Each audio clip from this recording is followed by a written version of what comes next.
Welcome to study channel. मेरा नाम है मोहम्मद कैसर। बात करेंगे दोस्तों इस वीडियो में हम लोग एलटी ग्रेड की शिक्षक भर्ती के बारे में। एक बड़ी इंपॉर्टेंट अपडेट निकल कर आई है इलाहाबाद हाई कोर्ट से। और जो अहर्ता का विवाद था, कोर्ट में एक मामला चल रहा था काफ़ी लंबे समय से, वो समाप्त हो गया है। कोर्ट ने ऑर्डर दे दिया है। तो एलटी ग्रेड की पिछली भर्ती 2018 में आई थी 10,768 पदों पर। उसमें कुछ विषयों में योग्यता का काफ़ी विवाद हो गया था और ये मामला फाइनली अब हल हो गया है। तो डिस्कस करेंगे इन्हीं सब बिंदुओं पर और नई भर्ती पर बात करेंगे। एलटी ग्रेड की एक नई भर्ती 2023 में आनी है, तो ये कब तक आ सकती है। वीडियो में लास्ट तक बने रहिएगा। कुछ भी पसंद आए तो लाइक और शेयर जरूर करिएगा। तो दोस्तों, एलटी ग्रेड में जो अहर्ता थी और टीजीटी की जो अहर्ता थी, कुछ विषयों में अंतर था और इसी की वजह से विवाद बढ़ा, स्पेशली हिंदी, कला जैसे विषय में।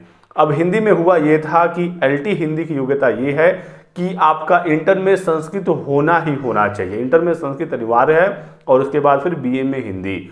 और वहीं टीजीटी हिंदी की जो एलिजिबिलिटी है, इसमें यदि आपका इंटर में संस्कृत है तो बीए में सिर्फ हिंदी चाहिए। और यदि आपका इंटर में संस्कृत नहीं है और आपने बीए में हिंदी और संस्कृत दोनों पढ़ा है तो भी आप टीजीटी हिंदी के लिए एलिजिबल होते हैं। तो उत्तर प्रदेश माध्यमिक शिक्षा सेवा चयन बोर्ड की एलिजिबिलिटी टीजीटी हिंदी की जो है, इसी को देखकर बहुत सारे छात्र एलटी में भी आवेदन किए, बहुत सारे छात्र सेलेक्ट भी हुए और उनका इंटर में संस्कृत नहीं था, उनको बाहर कर दिया गया। बाद में ये छात्र गए कोर्ट में और कोर्ट ने दोस्तों इसमें फाइनली फैसला ये दिया है कि जो योग्यता है वो बिल्कुल सही है। राजकीय विद्यालयों में जिस नियमावली से भर्ती होती है उसमें कोई समस्या नहीं है और जो सभी याचिकाएं थी छात्रों की वो खारिज हो गई हैं। तो छात्र इसमें हार गए हैं और जीत हुई है आयोग की, यानी कि एलटी हिंदी में सिलेक्शन के लिए इंटर में संस्कृत बिल्कुल अनिवार्य है। तो चलिए, एक समस्या तो समाप्त हुई एलटी ग्रेड भर्ती की। जो सालों से विवाद था अहर्ता को लेकर, ये क्लियर हो गया।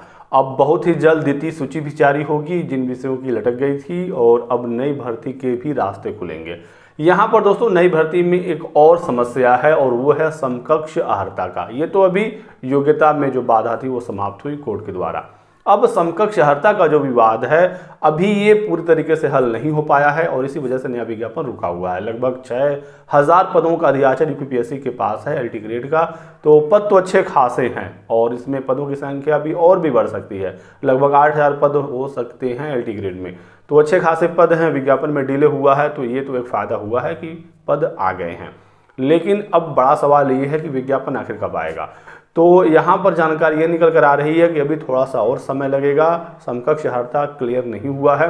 हालांकि लगातार यूपीपीएससी की बातचीत निदेशालय से और शासन से हो रही है। यूपीपीएससी लगातार स्पष्टीकरण मांग रहा है, पत्र भेज रहा है निदेशालय को, शासन से भी जानकारी मांगी जा रही है।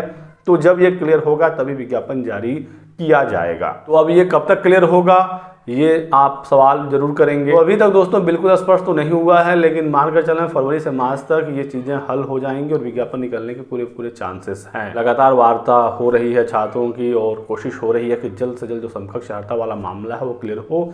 यूपीपीएससी की बहुत सारी भर्तियाँ समकक्ष अहर्ता की वजह से रुकी हुई हैं। सिर्फ एलटी ग्रेड की कहानी ये नहीं है, चाहे खंड शिक्षा अधिकारी हो, आरओ हो, तमाम भर्तियां हो। क्योंकि हाईकोर्ट का एक ऑर्डर आया था और हाईकोर्ट ने ये कहा था कि आपको नोटिफिकेशन में बिल्कुल साफ बताना होगा कि किस कोर्स के समकक्ष क्या क्या चीज़ें हैं। बस समकक्ष लिखने से काम नहीं चलेगा कि बीएड और इसके समकक्ष, क्योंकि सिर्फ समकक्ष लिखने से बाद में विवाद हो जाता है और बाद में फिर मामले कोर्ट भी जाते हैं। आपको बिल्कुल क्लियर बताना होगा नोटिफिकेशन में कि बीएड और बीएड के समकक्ष क्या क्या चीज़ें हैं, या कुछ और भी कोर्सेस हैं तो उसके समकक्ष क्या क्या चीज़ें हैं स्पष्ट बताना होगा।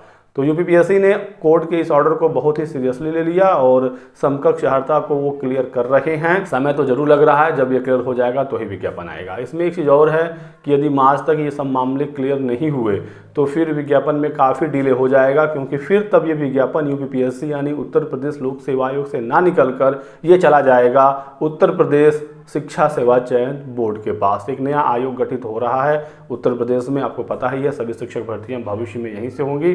तो यदि जल्दी भर्ती आ गई तो ठीक है, नहीं तो फिर डिले हो जाएगा ज़्यादा, क्योंकि अभी ये नया आयोग गठित नहीं हुआ है। अप्रैल मई तक तो ये गठित होगा, उसके बाद फिर कार्रवाइयाँ शुरू होंगी और विज्ञापन वगैरह देखने को मिलेंगे। तो ये सारी अपडेट हुई एलटी ग्रेड को लेकर। और इसमें एक और जानकारी ये है कि 30 जनवरी यानी आने वाले सोमवार को प्रतियोगी छात्र मोर्चा के अध्यक्ष विकी खान ने ऐलान किया है कि वो यूपीपीएससी पर जाएंगे 11 बजे।